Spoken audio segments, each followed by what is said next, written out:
The artillery falls silent at 3 a.m.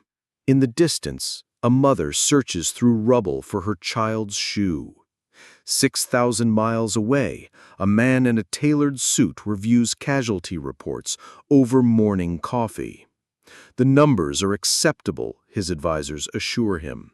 Strategic necessity, they call it. He signs another authorization.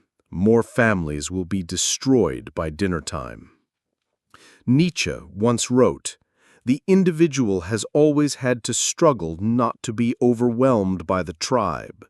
But what happens when the tribe itself is led by someone who sees other humans as chess pieces? What happens when the person wielding power over millions has never learned to wield power over himself?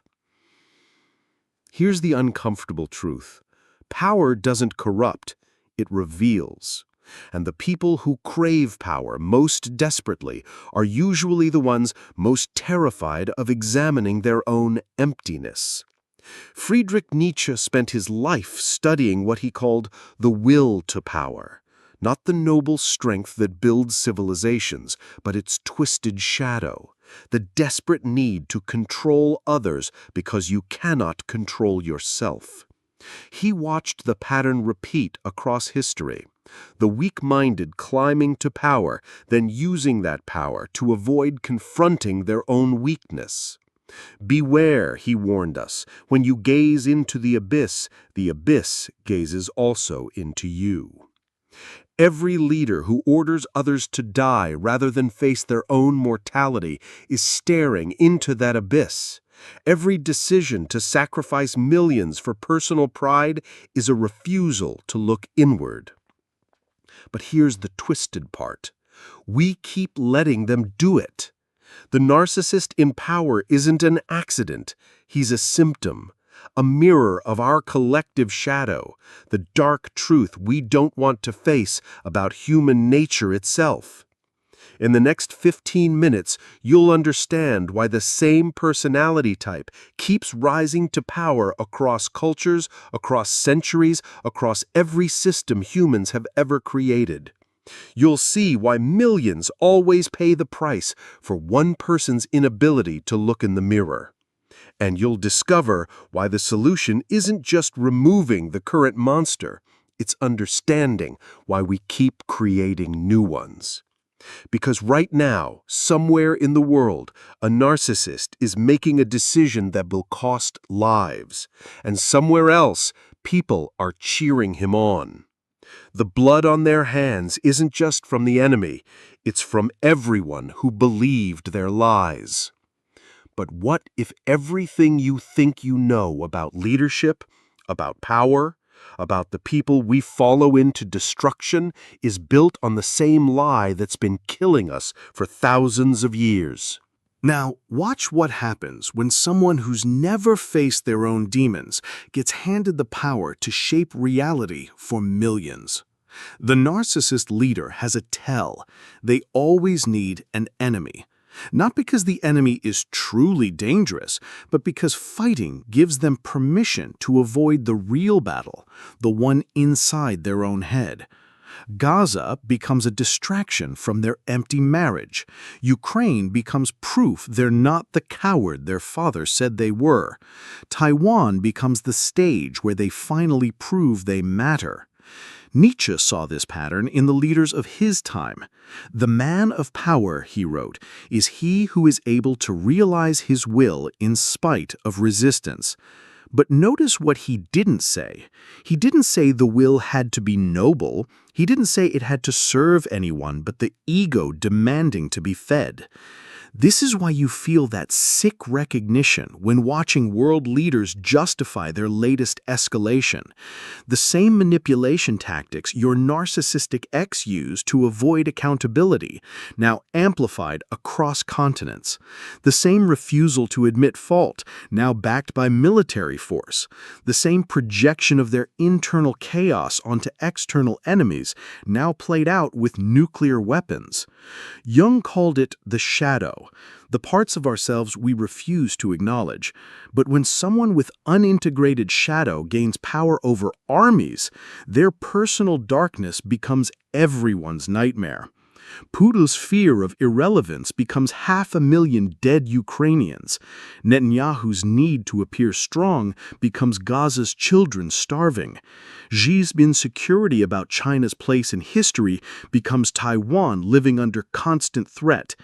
Schopenhauer understood this self-deception. He wrote about the will to live that blinds us to our own cruelty. The narcissist leader genuinely believes their survival, political, psychological, historical, justifies any cost. In their mind, they're not sacrificing other people's children for their ego. They're making hard choices that lesser men couldn't make. This is the most dangerous lie in human history, that personal weakness becomes strength when it controls enough firepower. But here's where it gets personal. We enable this. Every time we cheer for strong leadership without asking what kind of strength, we're handing loaded weapons to people who can't handle looking in the mirror. Every time we excuse brutality because it's our side doing it, we're feeding the same narcissistic pathology that turns local conflicts into world wars. Nietzsche warned us about this. He called it slave morality, the tendency to give up our own moral judgment and follow someone who promises to do our thinking for us. We want daddy to protect us, so we hand power to people who are still emotional children themselves. The blood isn't just on their hands, it's on ours. Every vote for the strong man who promises to hurt our enemies. Every rally cry for leaders who sound tough but have never faced their own cowardice. Every excuse for their violence because we're afraid to face our own complicity. Right now, millions of people are living in terror because a handful of men cannot bear to appear weak. Families are being torn apart because their leaders would rather start wars than go to therapy. But it gets worse, because the next section reveals why this pattern doesn't just repeat, it escalates. Here's the pattern that should terrify you. Narcissistic leaders don't know how to de-escalate. They literally can't. Their psychology makes it impossible. Watch any conflict spiral out of control and you'll see the same sequence. Leader A makes a move to look strong. Leader B can't appear weak, so they escalate. Leader A can't back down without losing face, so they escalate further. Neither can stop because stopping means admitting they were wrong from the beginning. Nietzsche saw this trap in his study of power dynamics. He called it ressentiment, the poisonous need to prove superiority that consumes everything in its path. The narcissist leader doesn't just want to win, they need their enemies to be utterly destroyed, humiliated, ground into dust, because anything less feels like losing. This is why ceasefires fail. This is why peace talks collapse. This is why conflicts that could be resolved in months drag on for years, consuming generations. The leaders involved literally cannot comprehend a solution that doesn't involve their complete vindication and their opponent's total submission. Jung understood the psychological mechanism behind this. He wrote about how unresolved trauma gets projected outward, creating enemies that must be destroyed to maintain the illusion of inner strength. Putin's childhood humiliations become Ukraine's genocide. Netanyahu's family history becomes Gaza's apocalypse. Every personal wound that was never healed becomes a national wound that can never be allowed to heal. But here's what makes it truly insane. The escalation trap doesn't just affect the leaders stuck in it, it pulls entire populations into their psychological drama. Right now, Israeli mothers are sending their sons to die in Gaza, not because Gaza actually threatens Israel's existence, but because Netanyahu cannot survive politically if he appears weak. Russian mothers are sacrificing their children in Ukraine not because Ukraine was ever going to invade Russia, but because Putin's grip on power requires him to never admit mistakes. Millions of people become casualties in someone else's therapy session. Schopenhauer called this the blind will, the unconscious force that drives us toward destruction when we cannot face our own nature. The narcissist leader embodies this blind will perfectly. They cannot see the human cost of their decisions because seeing it would require acknowledging their own humanity. And that's exactly what their psychology is designed to avoid. So they double down, always. They escalate until reality forces them to stop, usually through death, defeat, or revolution. But by then the damage is done. By then, the bodies are counted in millions. The most dangerous moment isn't when narcissistic leaders first come to power. It's when they're losing. Because that's when the escalation trap becomes a suicide pact. When their only choice becomes victory or apocalypse, they'll choose apocalypse every time. We're not watching geopolitical chess. We're watching cluster B personality disorders play out with nuclear weapons. And the worst part, we keep acting surprised when it happens. But there's something even darker than the escalation trap itself. It's how we participate in it without realizing we're doing it. Now watch what happens when an entire society becomes codependent with a narcissist. The leader doesn't rule alone.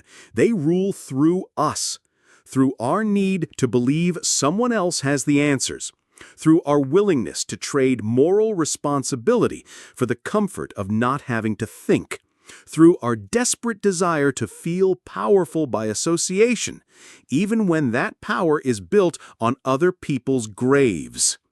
This is the part that will make you uncomfortable. Every narcissistic leader is surrounded by millions of enablers who know exactly what they're doing. The general who carries out the illegal order because I was following commands.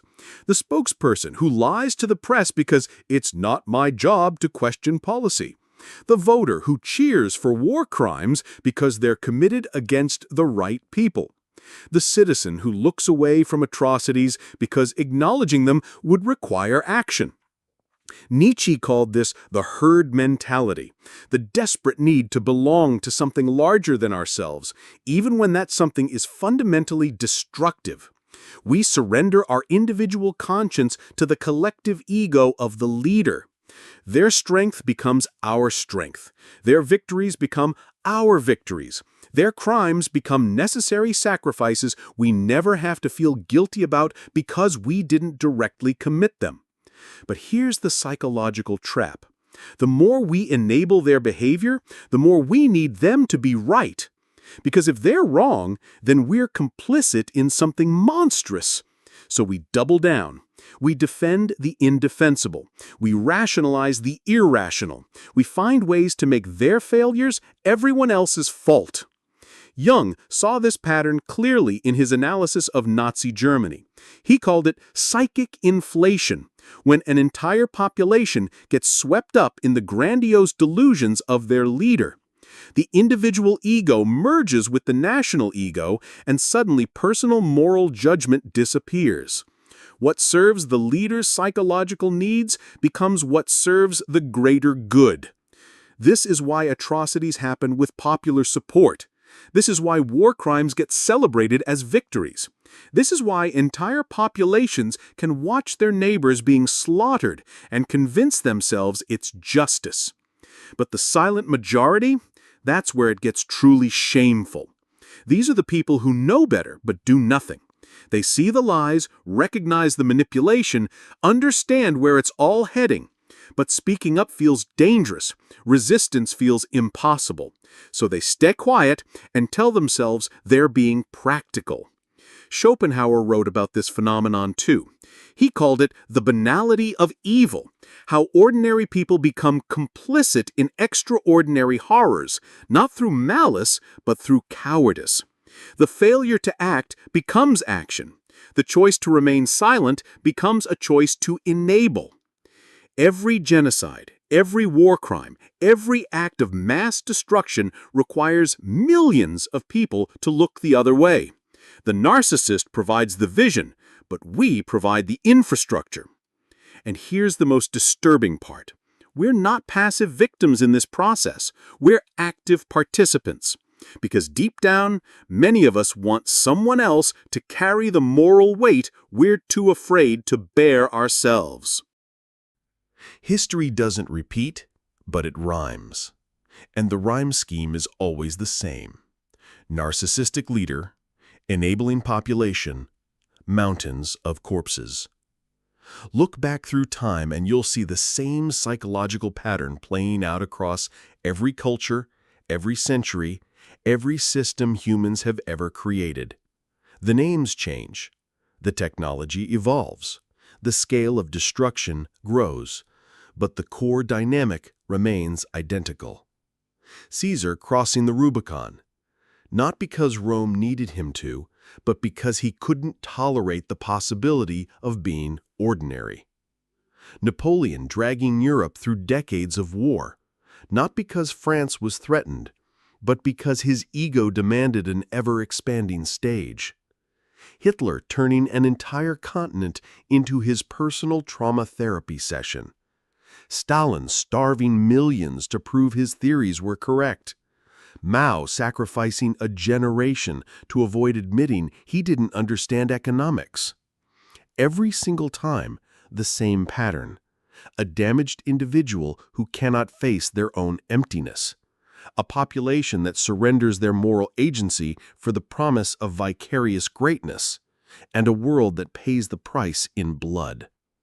Nietzsche saw this cycle clearly in his analysis of what he called master and slave morality. The would-be master seeks to dominate others because they cannot master themselves. The willing slaves surrender their individual conscience because independent thought requires courage they don't possess. Together, they create systems that destroy everything they claim to protect. But here's what should terrify you about our current moment.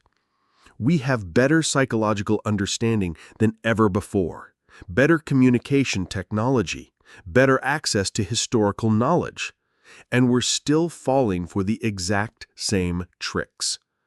Putin's invasion of Ukraine follows the identical psychological script as every failed empire in history.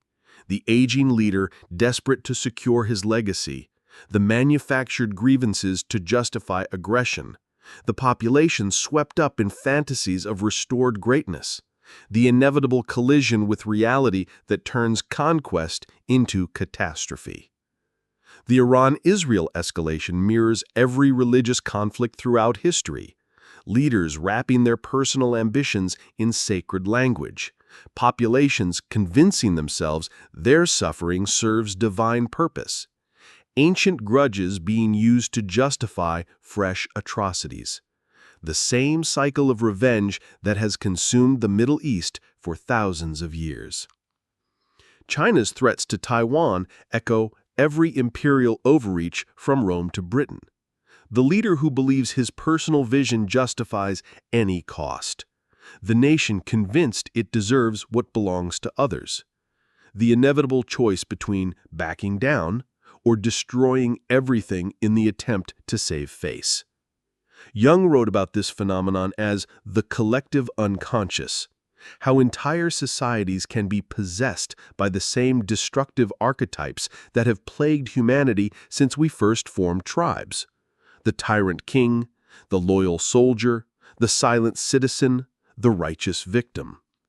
We keep playing the same roles in the same tragic drama, generation after generation. What's different now is the scale.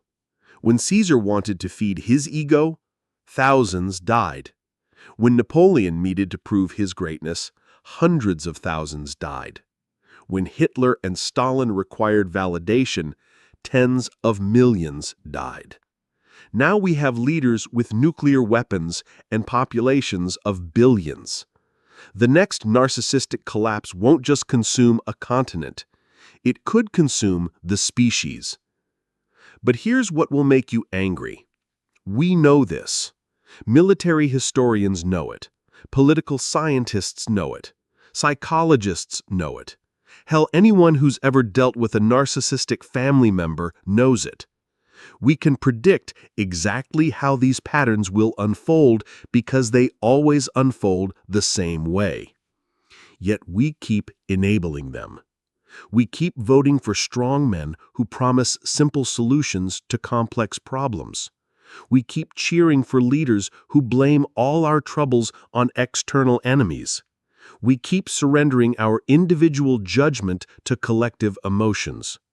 We keep making the same mistake that has killed hundreds of millions of people throughout history.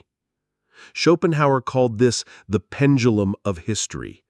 How societies swing between the chaos of individual selfishness and the oppression of collective delusion.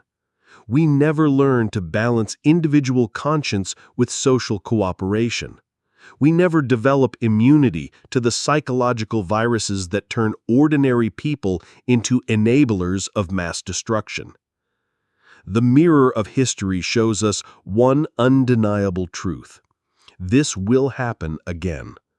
The only question is whether we'll recognize it in time to stop it, or whether we'll once again convince ourselves that this time is different.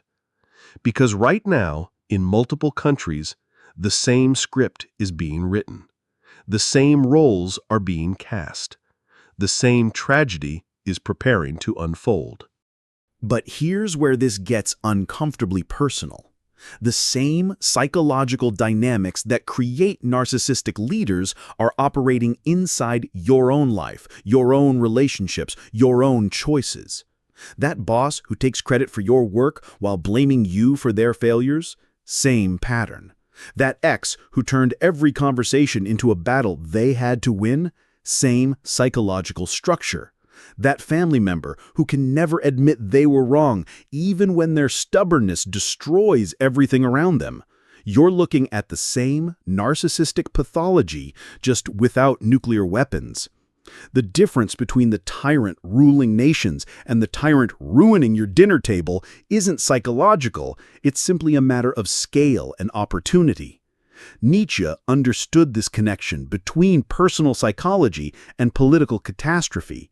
He wrote about how unexamined personal weakness, multiplied across millions of people, creates the conditions for mass destruction. Every person who refuses to face their own shadow contributes to the collective shadow that eventually finds expression in war, genocide, and civilizational collapse. This is why you feel that sick recognition when watching world leaders justify their latest atrocity. You've seen this exact behavior before. The refusal to accept responsibility, the projection of blame onto others, the escalating rage when reality doesn't conform to their narrative, the willingness to destroy relationships rather than admit fault. Jung called this the personal shadow, the parts of ourselves we refuse to acknowledge that then get projected onto others. When we don't face our own capacity for selfishness, cruelty, and delusion, we create the psychological conditions that enable others to embody these traits on a massive scale. Every time you excuse your own manipulation because they deserved it, you're practicing the same moral flexibility that lets populations excuse war crimes. Every time you blame your problems on other people rather than examining your own role, you're rehearsing the victim mentality that makes entire nations support aggressive wars. Every time you choose comfortable lies over uncomfortable truths, you're strengthening the psychological muscle that makes mass delusion possible. This is the most disturbing realization of all. We don't just enable narcissistic leaders politically. We enable them psychologically. We create the cultural conditions that make their rise inevitable by refusing to do the internal work that would make us immune to their appeals. Schopenhauer saw this connection clearly.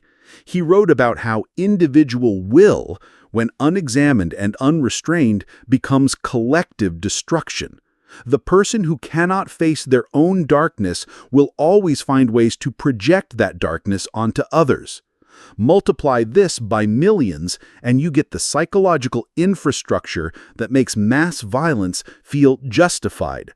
Right now, as you read this, you're probably thinking about someone in your life who embodies these patterns. The person who never takes responsibility, who always escalates conflicts, who would rather destroy relationships than admit they're wrong, who needs constant validation and becomes dangerous when they don't get it. But here's the question that will follow you home. What parts of this pattern do you recognize in yourself? When was the last time you truly admitted you were wrong about something important? When did you last choose to de-escalate instead of proving your point? How often do you catch yourself blaming others for problems you contributed to? How comfortable are you with being ordinary, with not being special, with admitting you don't have all the answers? Because every time we avoid these uncomfortable self-examinations, we're contributing to the collective psychology that makes narcissistic leadership possible. Every unexamined ego in every personal relationship is practice for the unexamined egos that eventually hold the power to end civilizations. The war isn't just happening in Gaza, Ukraine, or Taiwan. It's happening in your family, your workplace, your social media feed, your own mind. And until we face that battlefield, we'll keep creating the external ones. There comes a moment in every narcissistic system when reality finally breaks through the delusion, when the lies can no longer hold, when the cost becomes too obvious to ignore, when even the enablers start asking if this is really what they signed up for. We're approaching that moment now. Multiple breaking points, all converging at once. Nietzsche wrote about this phenomenon as the eternal return, how destructive patterns repeat until they reach their natural conclusion.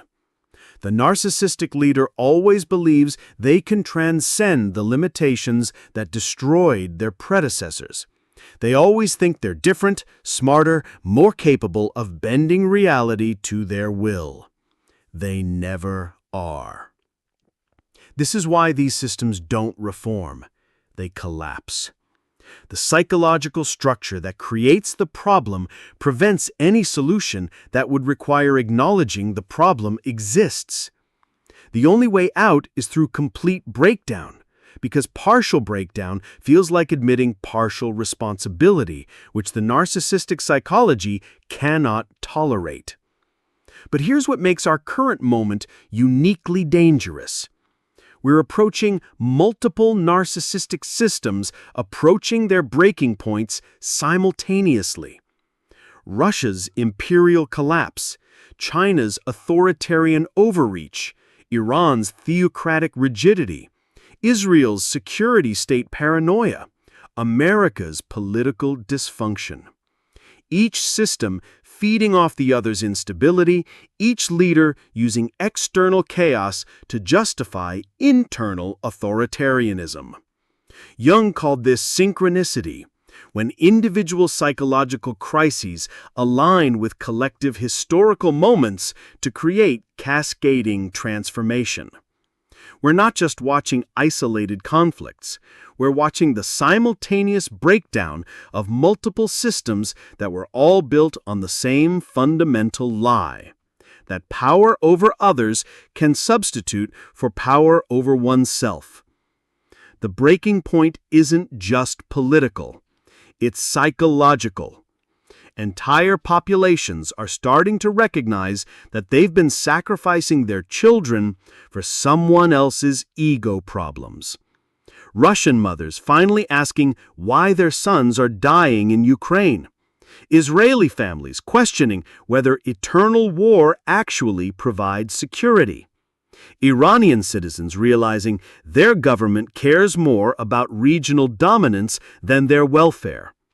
Chinese people discovering that prosperity built on lies eventually collapses into poverty built on truth. Schopenhauer understood that all delusion eventually meets its match in reality. The will that refuses to acknowledge limitations will eventually encounter limitations that cannot be overcome through willpower alone. Economics doesn't care about ideology. Physics doesn't respect political authority. Human psychology has breaking points that no amount of propaganda can override. But the most dangerous moment in any narcissistic collapse isn't when the system starts failing. It's when the narcissist realizes they're about to be held accountable for the failure. Because that's when they stop trying to win and start trying to ensure that everyone loses together. This is the final stage of narcissistic collapse, the transition from grandiosity to vengeance. When they can't be remembered as great, they'll settle for being remembered as the one who ended everything. We're not just approaching political breaking points. We're approaching the moment when multiple leaders would rather see the world burn than admit they were wrong. And the most terrifying part? They still have our permission to light the match. The mother searching through rubble at 3 a.m. Remember her? She found the shoe. It was attached to a foot. The foot belonged to her 7-year-old daughter. The decision that killed this child was made by a man who has never held his own dead child, never searched through rubble, never felt the weight of a small body gone cold. But here's the final truth that will haunt you. That man sleeps peacefully at night. He genuinely believes he's a hero. In his mind, that child's death was a necessary sacrifice for something greater, and millions of people agree with him. This is what Nietzsche meant when he warned about the abyss gazing back into us. We've created a world where the people least capable of understanding human cost have the most power to create it, where the individuals most terrified of examining their own mortality get to decide who lives and dies, where the personalities most skilled at avoiding responsibility get handed the ultimate responsibility. The narcissist doesn't rule despite their pathology, they rule because of it. Their inability to feel appropriate guilt makes them capable of decisions that would paralyze a psychologically healthy person. Their grandiose self-image gives them the confidence to act when others would hesitate. Their disconnection from emotional consequences allows them to calculate human costs like quarterly earnings. We keep electing our own psychological opposite because we want someone else to carry the weight of impossible choices. We want daddy to make the hard decisions so we don't have to feel responsible for the outcomes. We want someone who won't be crushed by the moral complexity we're too afraid to navigate ourselves. Jung saw this as humanity's eternal shadow, our refusal to integrate the darkness within ourselves, leading us to project it onto others who then embody it on our behalf. Every war crime committed in our name is a sin we outsource to someone else's conscience. Every atrocity justified by our security is a choice we made to value our comfort over someone else's life. The blood on their hands got there because we hired them to get their hands bloody. Schopenhauer understood that suffering is the only teacher powerful enough to break through delusion. But he also knew that most people will choose comfortable lies over uncomfortable growth, right until the lies become impossible to maintain. We'll enable our destroyers until they start destroying us directly. Right now, that moment is approaching. The same psychological patterns that create external enemies will eventually target internal ones. The leaders who bomb other people's children will eventually come for ours. The systems built on denying others' humanity will eventually deny our own. The violence we excuse when it's distant will eventually arrive at our doorstep. This is how every narcissistic system ends, by consuming its own enablers. But here's the paradox that Nietzsche spent his life exploring. The same capacity for destruction that makes us vulnerable to these systems also contains the seeds of transcendence. The will to power that creates tyrants can also create individuals strong enough to resist them. the psychological patterns that enable mass delusion can be turned toward mass awakening. The choice isn't between good leaders and bad leaders. The choice is between psychological maturity and psychological infantilism, between individuals capable of carrying their own moral weight and populations desperate to hand that weight to someone else, between societies that reward self-examination and societies that reward self-deception. When you look in the mirror tonight, you'll see the same psychological potential that creates both saints and monsters, the same capacity for self-deception that enables atrocities, and the same capacity for self-awareness that could prevent them. The narcissist rules because we give them permission. They destroy because we provide the infrastructure. They sleep peacefully because we carry their guilt. Every external tyrant is a reflection of the internal tyrant we haven't faced. Every war is a projection of the conflict we've avoided having with ourselves. Every system of oppression is built on our willingness to be oppressed by our own unexamined shadows. The mother holds her daughter's shoe. Somewhere, a man signs another order. And somewhere else, you decide whether to keep looking away or finally face what you see in the mirror. The abyss is gazing back. The question isn't whether it will consume you, it's whether you'll consume it first.